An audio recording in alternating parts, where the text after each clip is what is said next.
Hello everyone, good evening. A very warm welcome to this event, I mean that quite literally. So to getting started, maybe for the benefit of everyone, could we start off with a quick round of self-introduction about your job scopes and to what extent do you use AI within your current job function? Mic test. Hi, good evening everyone. First of all, thank you very much for having me to be able to share here. So I'm Christopher Chan. I head up the Quantitative Strategist team in GIC. I'm actually part of the Fixed Income Multi-Asset Department. My role, I would like to always describe my role like kind of like an FBI or CSI. My role is to actually collect data, right? Use quantitative techniques, machine learning, data science to provide investment insights. Where it feeds directly into models, where we run systematic strategies, or the insights is fed into fundamental strategies. So basically me and my team, that will be the core role and functions of my work. Thank you. Hi everyone, evening. My name is Ai Ling. I've been in the finance field for almost 2 decades. And I actually started out as a fundamental investor, meaning I used to make investment decisions by analyzing the balance sheet, the P&L of a company. Currently I head up within Lion Global Investors, the team called Artificial Intelligence of Investments. It's a couple of interesting things. So I started this actually about 3-4 years ago, and the whole idea was to make myself irrelevant. So to disrupt myself as a fundamental investor. But don't say that to fundamental investors, because then I have no lunch kakis anymore, right? And if I look at it, actually the journey has started even before that, back around 2014, 15, where quantamentals was very popular back then. And I think that's the kind of quantitative strategies that probably Christopher and a few other people have been working on for decades. But the issue there is, it tends to be very linear, and the older ways are a bit more linear, or maybe you have 1 or 2 deviations, etc. But only when we started looking at this whole space again about 3-4 years ago, we found that actually advanced machine learning, you can broadly say it's the one just before Gen AI, the generation just before Gen AI, advanced machine learning could actually start to approach how a fundamental analyst thinks about stocks.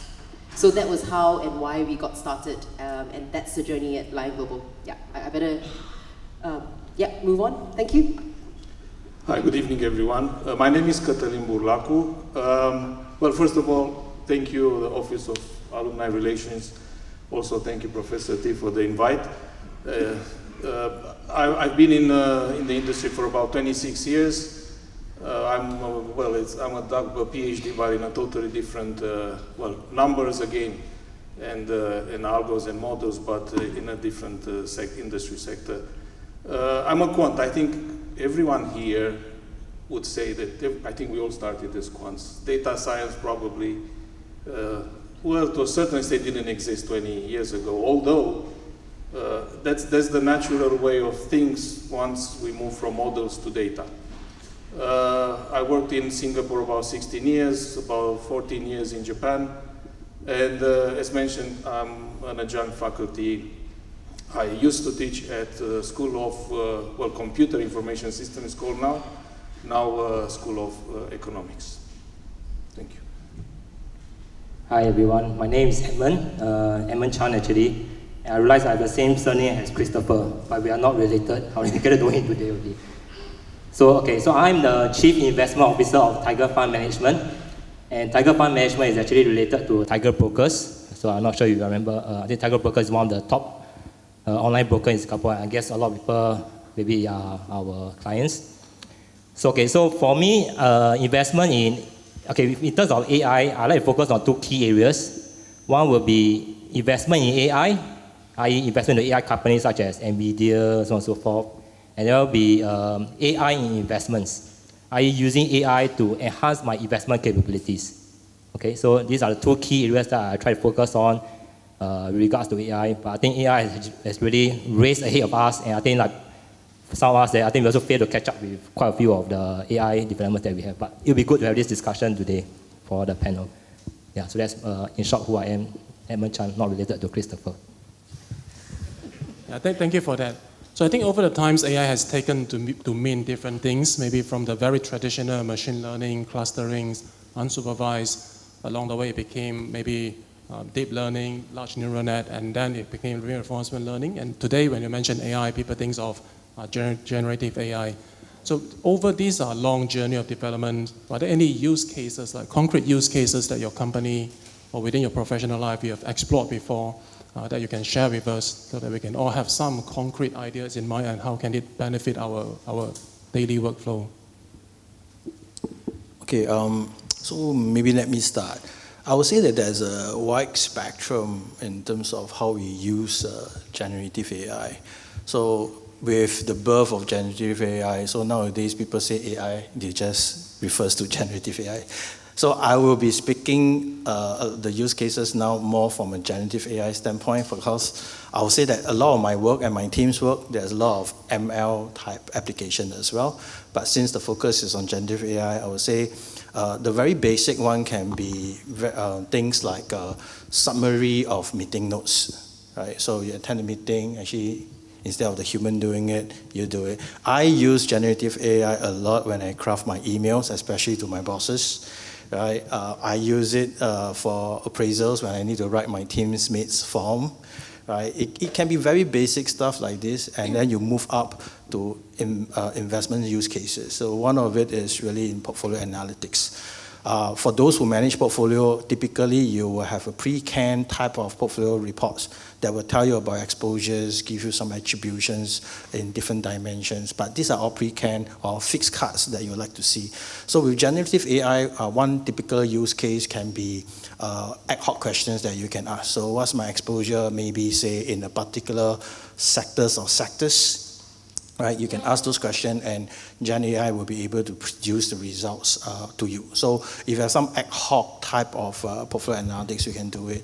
Another use case moving away from portfolio analytics, I will say it will be in the areas of what the credit analyst or equity analyst will do. So before they actually meet the company's management that they're visiting, you can use Gen AI to actually craft out questions, right? So that when you meet management, the quality of the question can be sharper.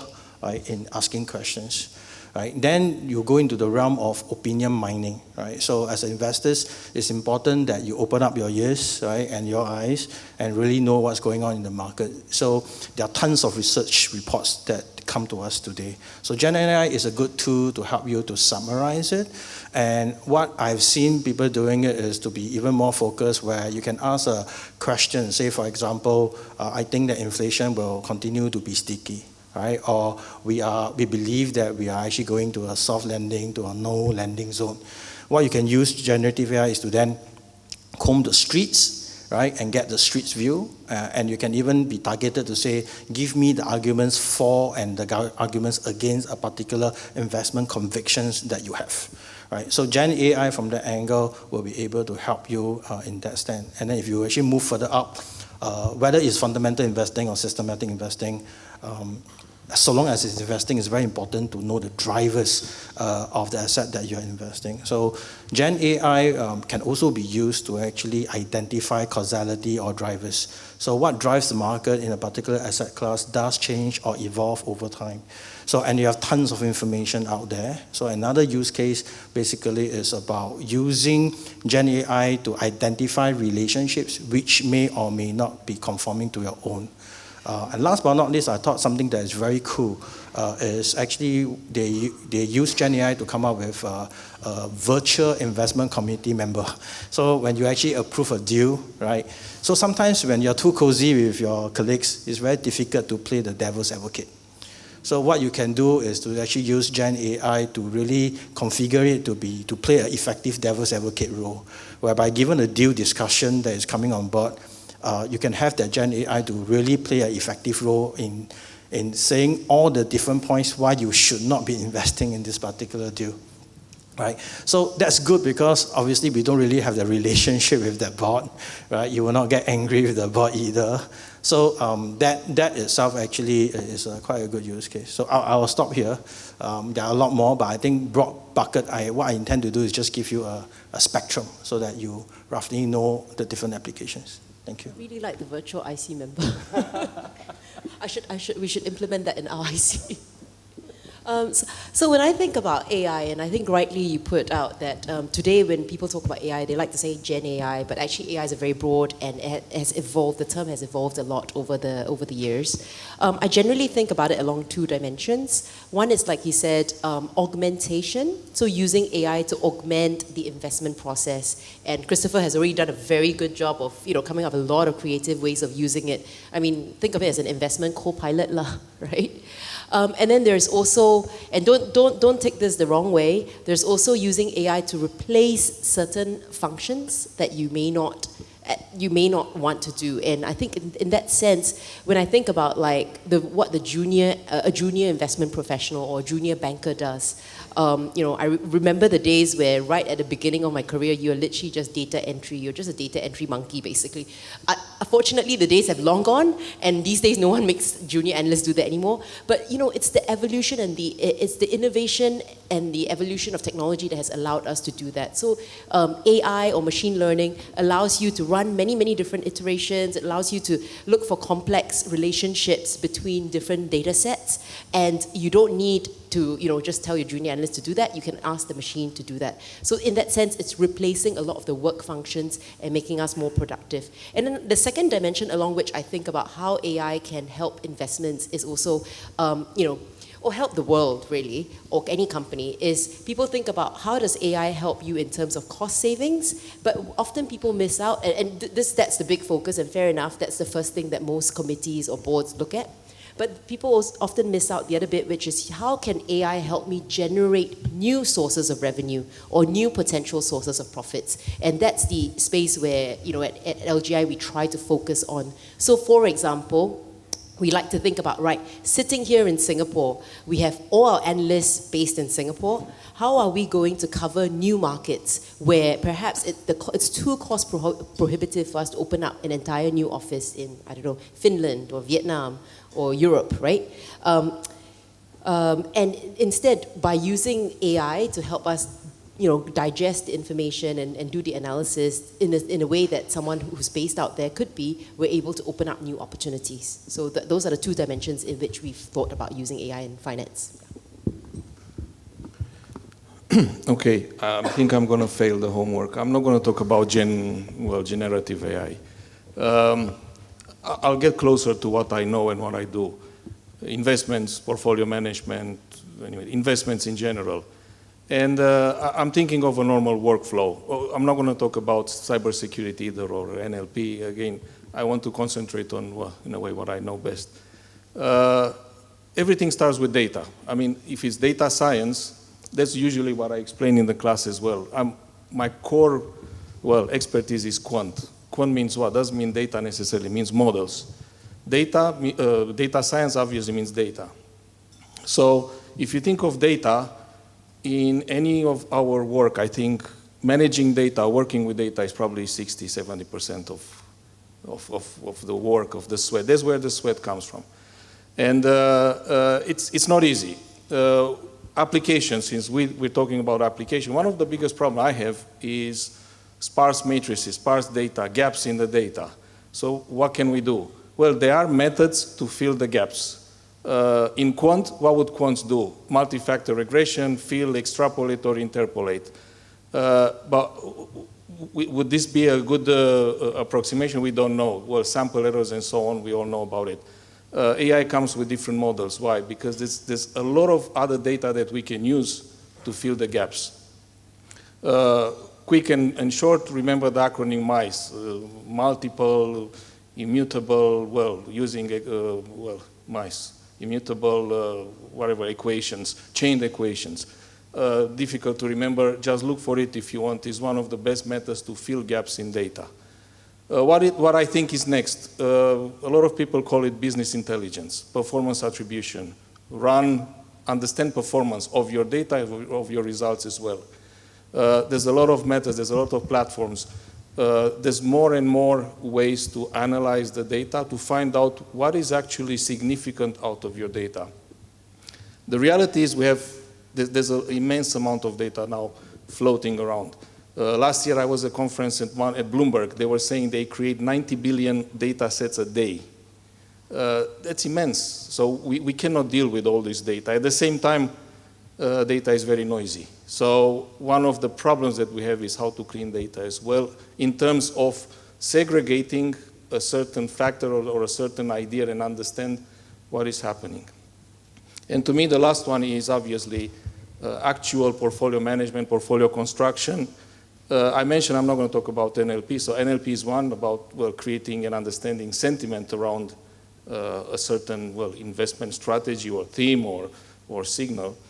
But I think in asset allocation there's a lot of opportunities in deploying AI, especially when it comes to what we think it's possible and actually is realized to improve the normally distributed models that we use everywhere, right? So we all know Markowitz, Fama, and so on. They're famous. To a certain extent, they're proven that's not enough. The way regimes change, the way markets are skewed, factors are already crowded, it's necessary to find something else. So I think that's where the models come in which we can use data to complement what we have as, quant models. Okay, maybe I'll just chime in a bit. Okay, maybe let me just zoom out. Okay, so I am the CIO of my company, but I also wear like a double hat of CEO role also. So to me, how I manage a company is also very important. So I would like to use technology to be cheaper, better, and faster. Okay, so for cheaper, this may sound a bit controversial. The amount of work I can have, if I can only achieve with 2 analysts versus 10 analysts, that will be a lot more better for me. Correct? Because now I'll have better profits for my company. And to do that, the only way you use technology such as AI. Okay, so with AI, you can actually improve your productivity a lot and help to do things at a much cheaper rate. Of course, helping to do things much better. Because with the, like, for example, I think Chris was sharing like, you can use this to summarize some of your transcripts and so on and so forth. Within like 1 hour, you can analyze 10 companies. Instead of using just last time in the past, without AI, without ChatGPT to summarize things for you, you read the annual report, you read the whole company, you take the whole day, you only analyze one company only. So I think definitely, you have to do things better and faster also. So in short, I think AI is a technology that we have to embrace to make our life better. Yes, there are also other things that will be threats along the way, but maybe we can discuss this later. Oh, thank you for that.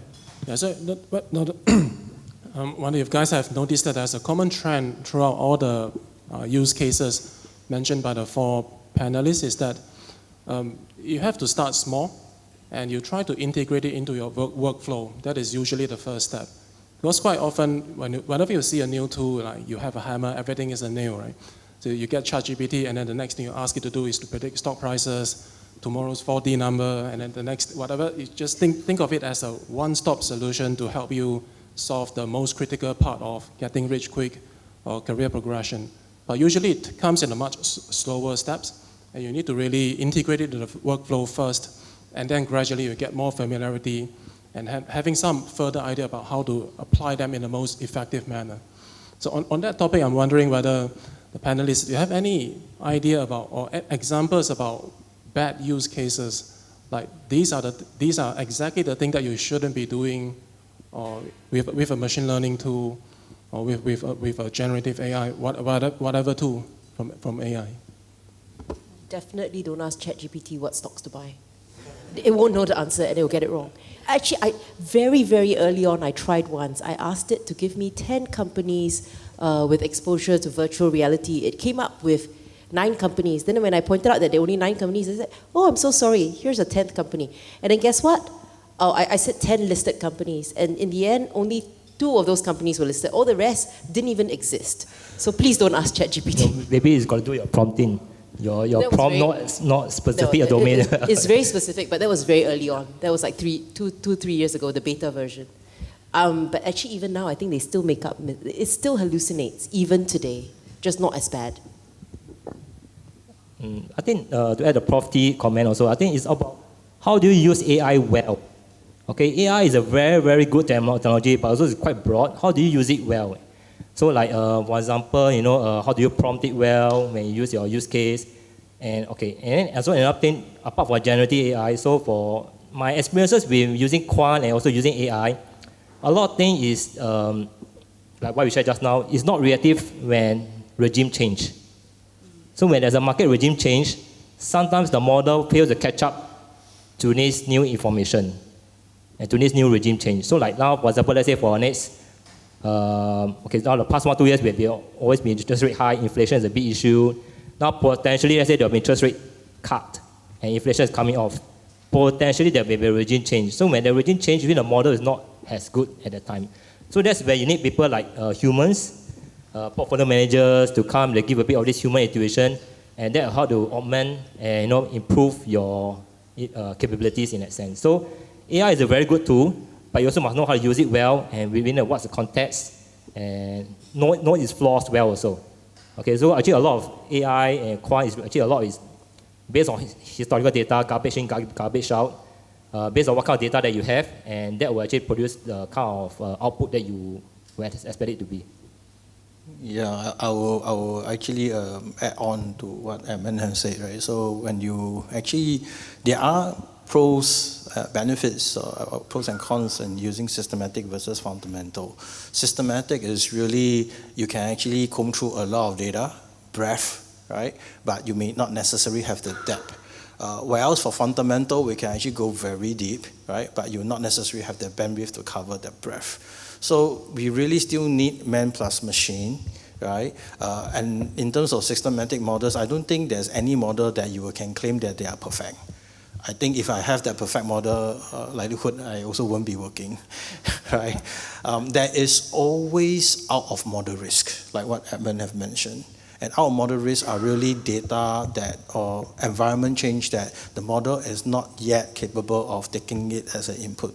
Henceforth, in any system, even for systematic process, it's very important to constantly challenge your assumptions. All models typically will have some assumptions that you bake in. Often than not, people will have those assumptions documented, but actually as you kind of put money into it and whatnot, that discipline to always revisit and say, is this assumption still stand? It's actually very important. So henceforth, even though we say systematic strategies, you will still need a human in the process to really validate, to actually see that whether the output makes sense or not.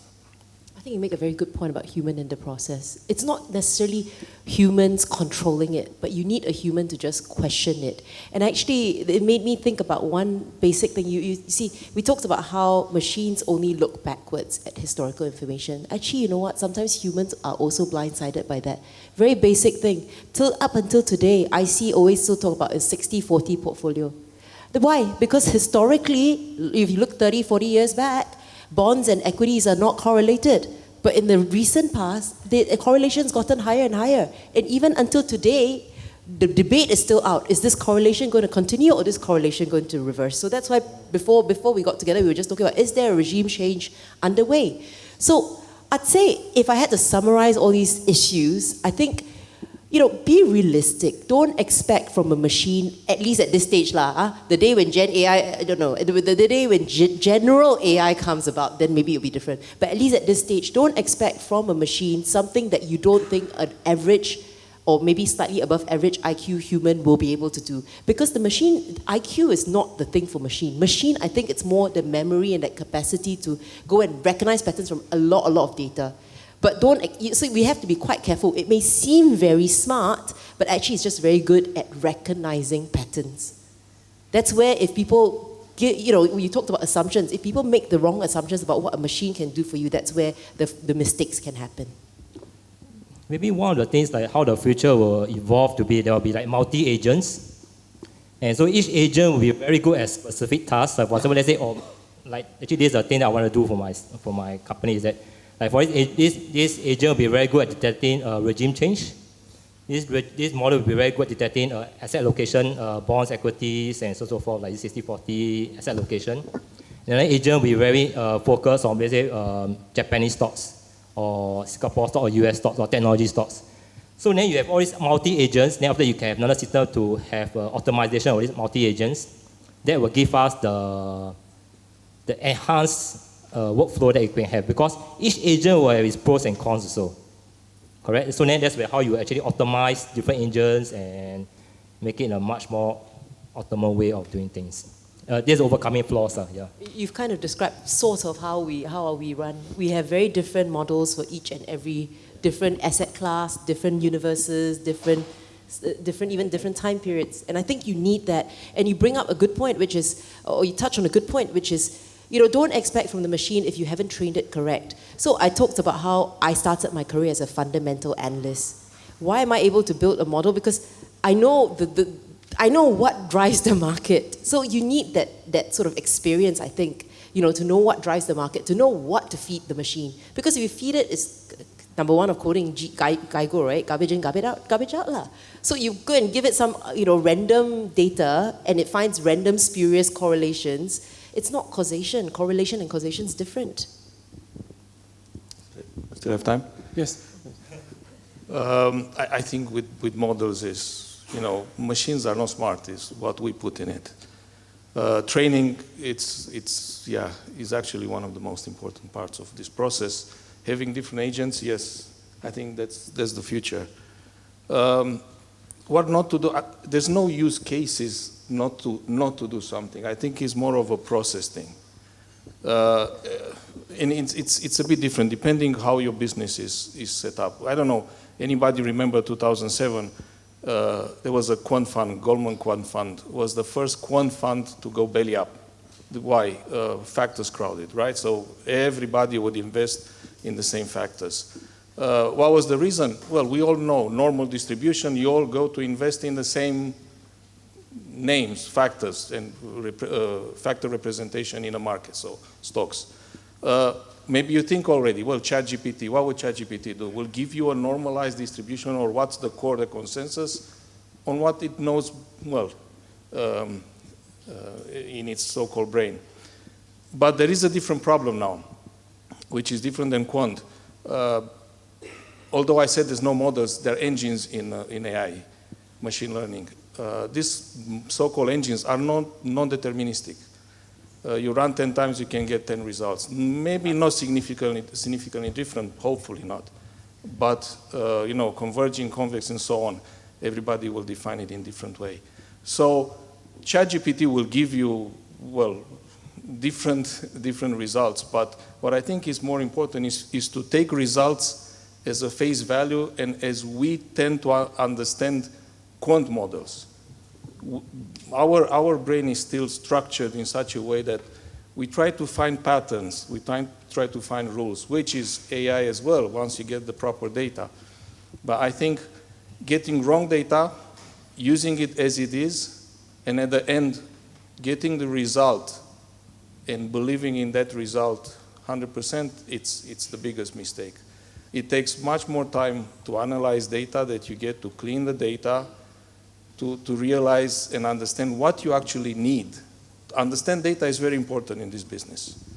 And then at the end, understand the result. And we were discussing earlier on, even when I teach or share with my experience, from my experience, what's in AI one of the results that we try to explain the outcomes of an engine? Confusion matrix. Well, that's the wrong name from the beginning. If it's confusion, then nobody will believe in what we're doing. But it's part, so you need to know both sides. You need to understand your data. You need to understand also what is it for. What's the engine, the model, respectively, working. Thank you for that. Yeah, actually, I hear a very consistent message across all four panelists, which is, first of all, is divide and conquer. Different agents specialize in different tasks. And secondly, start with the task that you have some idea how to do first. So something that you have the ability to come up with the answer yourself, and AI is only here to expedite the process. So that gives you a way to gauge and assess the ability, and how do you prompt it properly, and how do you set it up, and you build up from there to move on to more difficult tasks. So actually, I want to move on to maybe a topic that is of the most interest to all the audience in here. Let me just quote one law called Amara's law. I think many of you have heard of that before. We tend to overestimate the effect of a technology in the short run and underestimate the effect in the long run. So just speaking from personal experience, that was one of my observations, is that 2 years back when ChatGPT came out, everyone was worried. Everyone says it's going to replace my job, or am I in trouble? I should look for something that is irreplaceable. But fast forward to 2 years later, around this period, when I speak to different people, I realize that the opinion has changed, at least maybe not among the audience here, but I found that many of them started to say that, my field is safe, right? Everyone else is in trouble, except my field. So I speak to a programmer who said that my field is safe. I'm the one driving this technology, and all of you guys who do creative writing, other things like arts and image generation, you are the one going to be replaced. And on the other hand, we have ChatGPT can also write code. So the other side try to say the same thing, that human creation is the one that is irreplaceable. It's the coding part that is more systematic and that can be replaced. But turns out that when we did a survey for all the audience coming here, one of the primary questions that you all have is the job security part. So you're all way ahead of the curve. So a lot more savvy. I guess we can ask our panelists, how do you feel this quick evolution of all these new tools, how does it impact the job market landscape? Is any job under threat, or how should we adapt to this? Maybe I'll start. So I do see or observe different sentiment depending on which part of the world you are at. So I was in London for a business trip, and last year, just early November, I was in the States. I would say the pace in terms of adoption of generative AI is real. Some of the people may not think that you're under threat after 1-2 years. Is because the pace of companies applying in your respective areas is actually not as apparent. But if you were to really understand what generative AI can do, I would say that all of our role actually will somewhat be disrupted in a way, right? So I think Edmund talked about agents. I really think that is what is actually going to develop into. So a multi-agent scenario whereby every agent itself is capable of just doing one thing very well, right? In fact, my view is that this whole AI wave will really hit when people start to download agents. I think in the past when Apple come up with Apple apps, you all will actually buy the $2.99 app. Moving forward, you might be actually buying agents, right? Whereby the kind of tasks that you are working today, you will be buying different agents, and the human will actually be doing a lot more orchestration. I'm taking the output from agent 1, agent 2, agent 3, then I kind of doing that synthesis. Even that synthesis, I can always also have another agent that actually do the synthesis. So I think the thing is that even for my team, who we are practitioner, right? I already start to see that they have been using Copilot even in their coding. I mean, the generative AI can actually code themselves, right? So I will say that it's about a mindset change, and it's about how you integrate with the technology and actually augment your work to do higher value things where the technology is not best placed in it, right? For example, just now I mentioned about the virtual IC example, right? So in the industry, what I observe is that when there's a deal, typically, investment committee members will need to send out questionnaires to the deal team prior. Now, there's a generative AI that will actually look through past historical, all the deals that was done in the past, and is able to actually come up with a set of questions. If that's the case, right, can you imagine we actually now hold a higher bar of our investment committee members? Because the questions that's already asked by the ChatGPT, we don't expect you to ask. You need to ask something even more critical. So it's really about finding, when all this technology kick in, it's about how you actually make use of these tools to really make yourself a lot more efficient and rise up the chain whereby the bot is not really to take over. That would be my view.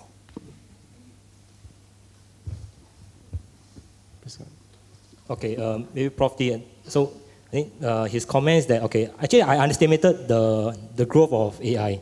So when I start using ChatGPT in November, when it first come out, wow, I said this is a very, very great tool, we must use it full on and so on and so forth. So I was telling some friends, the next $1 trillion company will actually come from AI. So within 6 to 9 months, NVIDIA hit $1 trillion. So I got a shock because I thought maybe that would take like 2 or 3 years. Maybe I thought people, in the end, NVIDIA hit it like 6 to 9 months, I think in June or July. So the growth of AI is actually very exponential. And actually, okay, so I read a lot of AI, the history of AI. So actually there are 2 AI winters, AI, after it came out and it failed. But this time, I think the AI revolution is here to stay. Basically for 3 main reasons would be because computing power is much cheaper, much accessible for everybody, and it's a lot more faster. Algorithms also become more sophisticated compared to what you have in 80s and 90s. So I think this AI revolution is here to stay. I think there's no way we can escape from that because we are all, in the sense, job taker or price taker. Okay, we can't change this. We need to embrace this reality. But I think we also have to be careful that, it all is not lost in that sense. Like, in the olden days, we are all farmers. 100 years ago, we are all factory workers. Now today, we are all service workers. So I think things will always change, but man will always find a solution to all these changes. We also have a brain that can adapt and change with time. We're not like animals or whatever. Right? We have a brain, right? We can think, we can adapt. So it's up to us, we humans, to adapt to whatever job scope is out there. Job scope will definitely change. Let's be real, okay? Things with AI and certain things, augmented AI and AI, of course, the employees will go for these people, correct? So we must go for, we must improve ourselves to have this kind of AI capabilities. How to use AI to become better. So actually, I just had a panel discussion in the career fair last Saturday. People ask me all these questions. And I say, so some people actually come up to me and ask me all these questions. I say, use AI to stand out, to differentiate yourself from the other candidate. All right. So when you submit your resume, so I say, oh, I can use ChatGPT very well to do certain things and stuff like that, or use DALL-E or whatever to do some arts or whatever. Use these tools to show that you can be better than other candidates, and that will help you to actually become much valuable prospects in that sense. I'll just close with one more thing. I think now the future will be become a one-man unicorn, whereby a $1 billion company just need only a one-man staff only. After that, so this one-man staff, $1 billion company, everything else you outsource. You outsource somebody, outsource to some agent to do this thing, outsource to this person to do some creative artwork. This one-man company will be a $1 billion company. And this is very possible. People like Sam Altman is having a side bets with his friends that which year this thing will happen. Who knows, maybe like this NVIDIA thing, maybe it will happen next year. Maybe next year there will be one-man company that's worth $1 billion company. So the future is here and it's coming. So I think it's a matter of how we embrace it and how we adapt accordingly. So that will be my advice, that will be my suggestion. Yeah. So if you recall, when I first started, I said the reason why we started AIOI at Lion Global Investors, LGI, was because I was lazy. I was so lazy that I decided that let's get a machine to do what I do. So my advice, if you're a fresh grad trying to find something, is don't be afraid of disrupting yourself, or even if you are mid-career. The opportunity lies in the person, not the person who sticks their head in the sand and tries to run away from the reality of the impending AI revolution, which sounds like everyone agrees is happening. The opportunity lies for the person who's willing to embrace it and say, right, what I'm doing now, how can I make it different, and how can I use the technology and the tool that's there to make my job obsolete. And then, therefore, I can move up one level to have a better job. Or maybe one day we hit escape velocity and all of us will just be, this is a utopian reality that some people talk about. We'll hit escape velocity and all humans will just chill out and have a pension check, and there'll be a flood of machines under us doing all the work for us and running the economy for us. That's a utopian utopian imagination, but I don't think it'll happen so soon. The other observation I have as well, and I think Prof. T was right, don't underestimate how quickly it can happen. The first few versions of ChatGPT, 3.5, 4, the beta one, the one that I told you came out with also spurious answers, has rapidly changed. What's more impressive is Sora came out last month. I thought the first video was already very impressive. I don't know how many of you saw that very long clip. And then last week, I think literally just a few days ago, they came out with another version, and this one with a proper video from start to finish. And the images, one of the problems which the original Sora had was the consistency of the images. The image kept changing of the character, and this one overcame that problem. And that happened in the space of what, less than a month?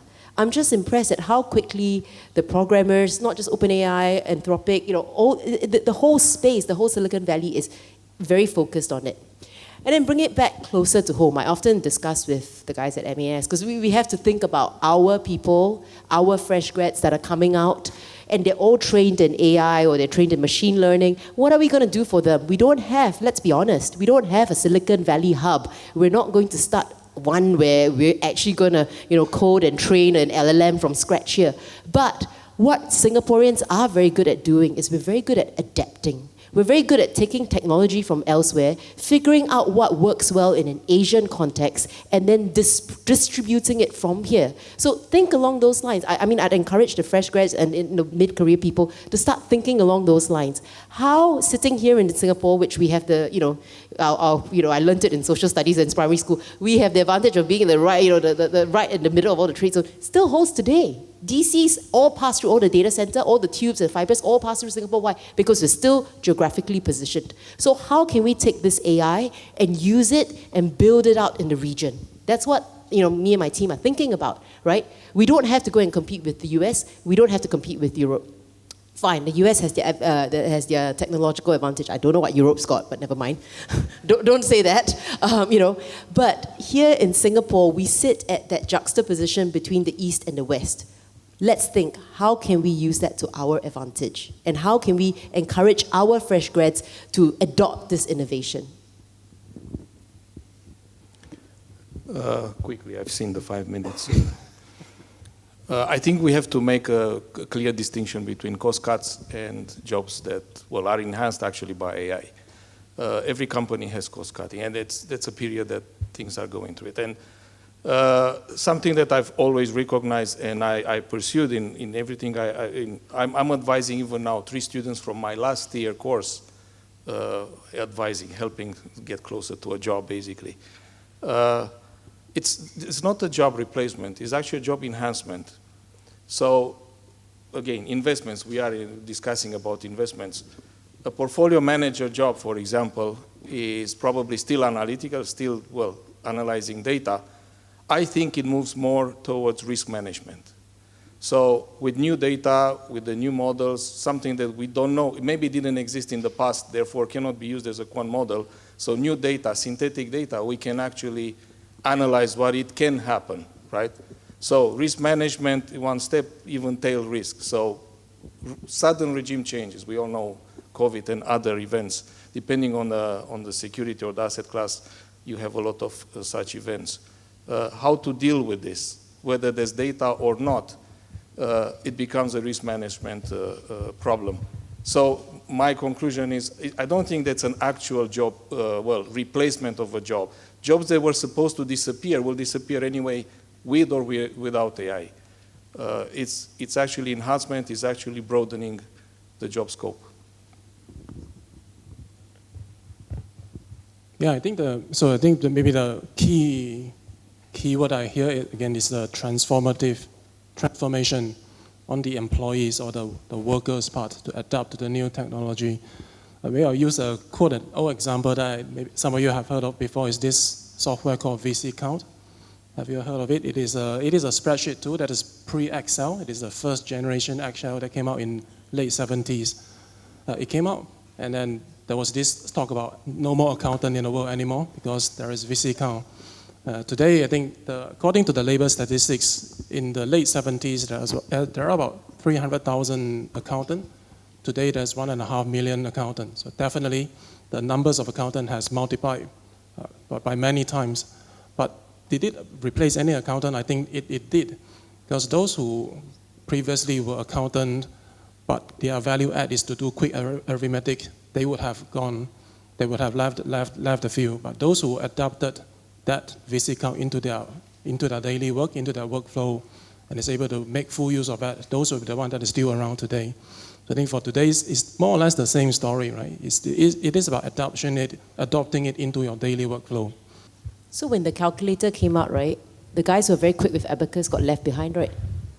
Doesn't mean that people don't use abacus, but then you're part of the vintage crowd, lor.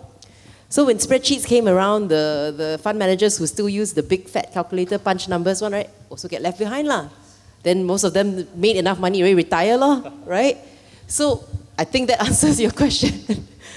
Upskill. Our government loves this word, upskill. Okay, on infrastructure or investing, there are quite a couple of ingredients that you need to put in place in order to have ChatGPT capability. I would say back to what Catalin has mentioned, data.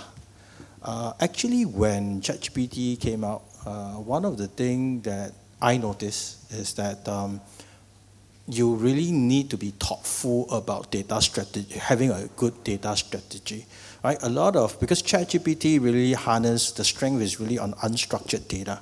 What that means is your research reports, maybe even your emails and things like that. And historically in the past, the whole data boom in terms of that revolution has been actually focused a lot on structured data, right? The growth of alternative data, but their alternative data is still structured data. But when actually ChatGPT come out, I realized that it is actually very important to be thoughtful in your respective businesses to actually think of what are all the data I'm collecting today.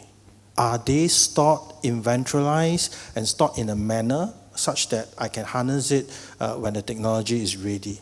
So the kind of most regretful thing that can happen is that the technology is here, but actually you have not been keeping track of your data, you have not been storing them, you can't really harness it.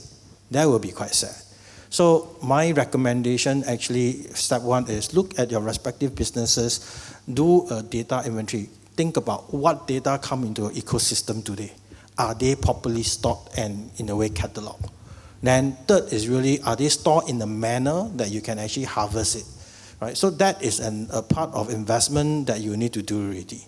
Then it's about really, you're talking about whether you want to train your own model or whatnot. So it really depends on the use case that you're at, right? A lot of the industry that what I've seen so far shy away from training their own model because it's expensive, it's labor intensive. They actually use the pre-trained models that was actually now ready already. In fact, I would say the heavy lifting part is a lot more on how do you resolve hallucination. There are many ways of doing that. You can make use of RAG, right, retrieval augmented generation. You can actually, RAG itself, by controlling the kind of inputs that fit into the model, already help you to minimize. The other aspect is the prompt engineering side of things, right? How you actually questions, and I can share that in some of our use cases, we may actually ask questions in the same type of question in different manners, and there's an internal voting system just to make sure that we get the correct answer. So there's a lot of this layer of engineering that needs to go in place for specific use cases. Now, the general ChatGPT, I would say, will be good in resolving your general questions, right? I think recently my wife was like, can you plan an itinerary for the next June holiday for the family? Fine. But if you're talking about investment practices, right, generate a draft credit report. Right? Tell me the strengths and weaknesses of this company. The outright off the shelf will not actually work. You will definitely need to invest some of the different steps that I mentioned earlier on in order to do it. Right? So these are all the different investment. Of course, your technology department will need to create the heavy lifting of bringing the hardware aspect of things in. Right? Collaboration maybe with Microsoft or the likes of your cloud providers. So there are different investments that you will need to make to harvest it. If I may add, I think the first question, the second, actually I didn't exactly understand. I'm a foreigner here anyway, so I'm from Europe, so no. I have the same view. No. The question is interesting. Why? If you reach data limitation, storage, technology related, deliverable, you do something wrong. I think in AI you have methods to reduce dimension, to structure your code, to, I don't know, help yourself to not hit the walls. And, you know, if anybody's from Amazon here or Google, or you can get as much server and, you know, space and CPU as much as you want. Of course, you have to pay. But I think our issue is not the size, the space, limitations in terms of how much data we can use. Is how we can actually clean it, structure it in such a way that it becomes relevant to the next step in the workflow. I don't, if you want to repeat the second question, I'll try. I'll take a hit back. Deglobalization. But what this has to do with Geopolitics. Geopolitics and AI. Okay, no. I still don't know. I mean, my company is from China originally, but now we have made Singapore our HQ. We invest a lot into US stocks. So I think so far that is not a concern, at least on my part. But I mean, a lot of this is very hard for us to comment. And I mean, it's not within our control. So we just do what we can, and we can. I think that's the more important part. Yeah. I think you had a concern about the high capex cost of equipment, right? So I think apart from what Christopher said about, you know, not trying to train your own foundational model from scratch, because that's very expensive, can't afford it. I mean, you can always, when you're customizing it for your enterprise's usage, you should think about fine-tuning it based on additional data that your enterprise has. So to make it specific to yourself, that is much cheaper. There are a lot of other budget options. If you can't afford the upfront capex, there's always the cloud, so you can rent compute. So it ultimately, and then finally, I think the one point that I'd say, you know, up when we were planning and budgeting everything, we always think about, I always think about what do we need to own? What is IP that we need to own because it's critical to my business and my business process?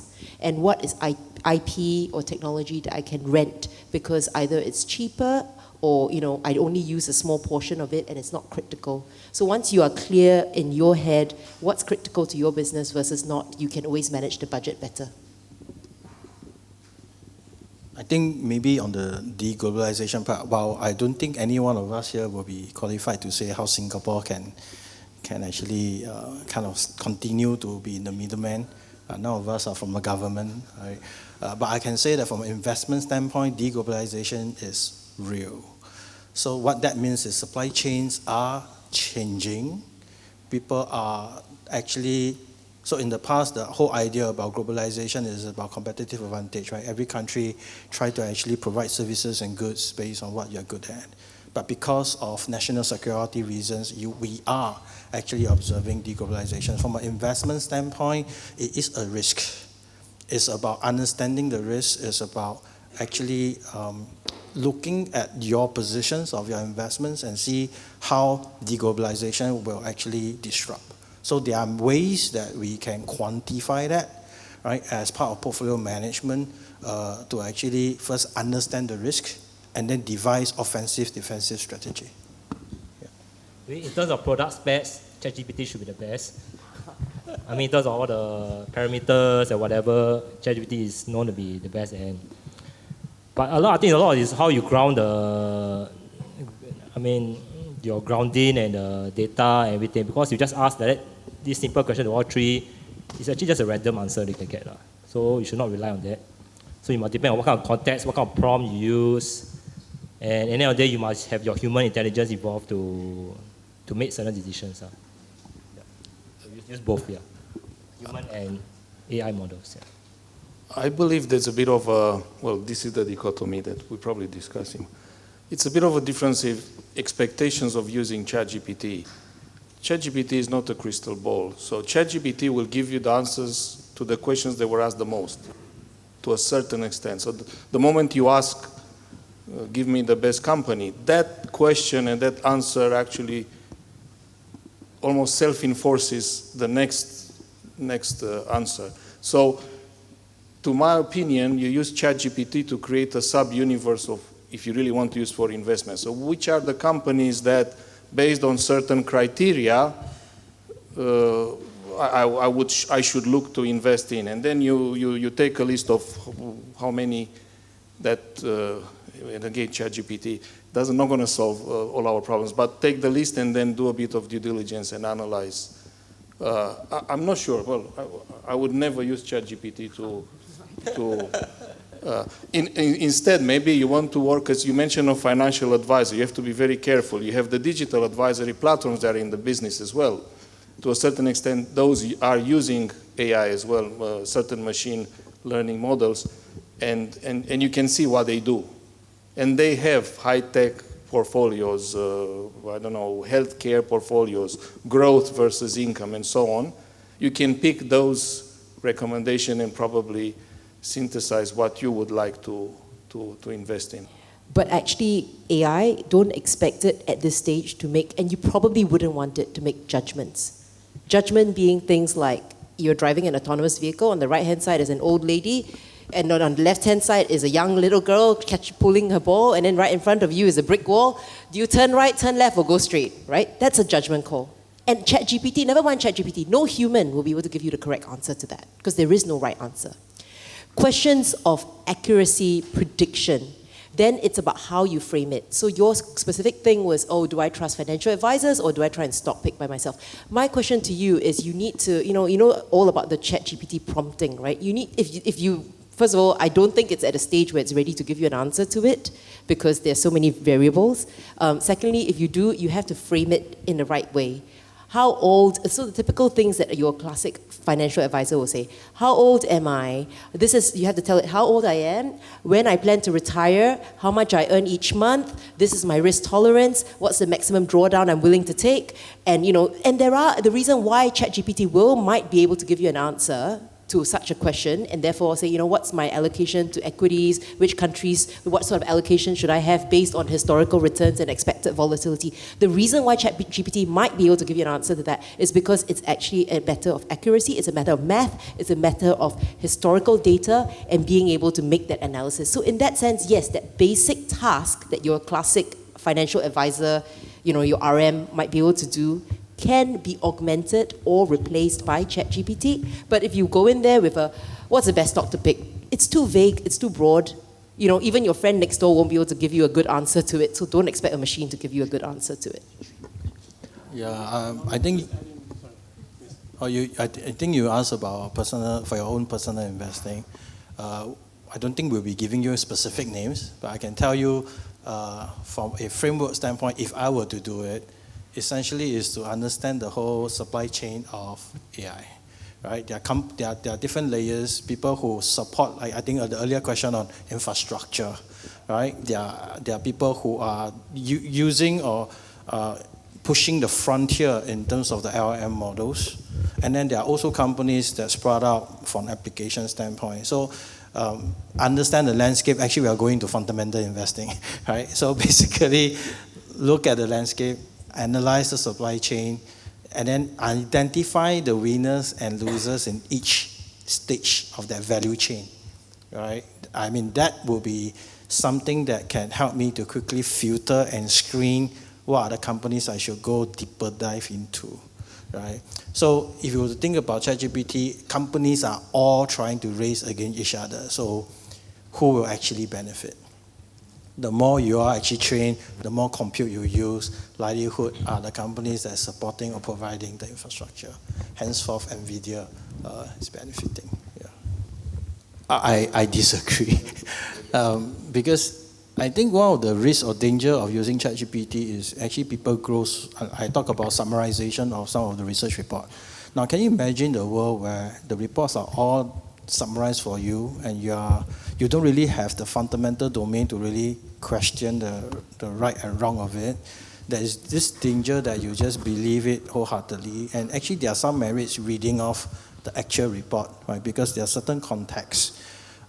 You really need the domain knowledge in order to actually be able to pick up all these things, right? So if you just spend on critical thinking, which is, I think you should do it regardless for critical thinking, but giving up domain is something that is very dangerous because that is your foundation in understanding and deciphering what is right, what is wrong, and that smell test basically leverages a lot about how strong your foundation is.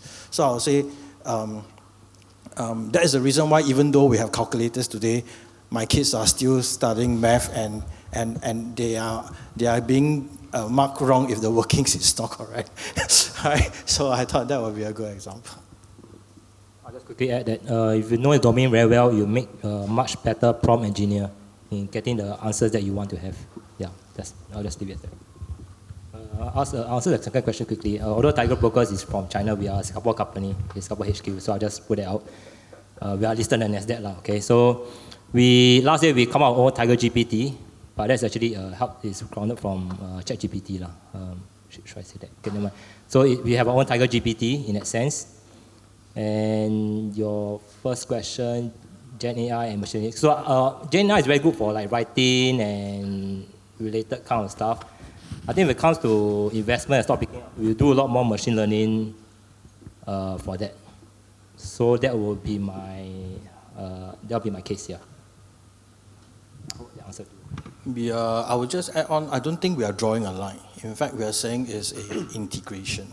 Right. In fact, I think the current trend is a lot more what we call compound systems. What that means is you have ChatGPT, generative AI. How do you kind of integrate that with the various different models that you have today, so that you can, together they actually perform a task well. So it's really about, and most people will use your generative AI more like an orchestrator, because it actually understands the meaning of those questions, and after you actually understand, you will then actually have the kind of the different chains of thoughts to actually, or maybe sub-agents that you can actually delegate. And guess what? The subtasks actually are your existing ML models that you will be working along. So it's not so much of drawing a line, but rather how do you really merge them together. I would say every company now who believe in ChatGPT or want to harness it is in that transformational journey. Like I said, I think in your case is the students having efficiency to craft and grasp out. In our case, it's more of how can we help each individual, right, to be more productive, right, to be able to comb more information, more data, to actually do their work much faster, much better. So from that aspect, I thought it's a constructive competition in my mind, because essentially you are talking about enhancing productivity and efficiency. Yeah, I do notice that actually in places that is trying to harness the technology.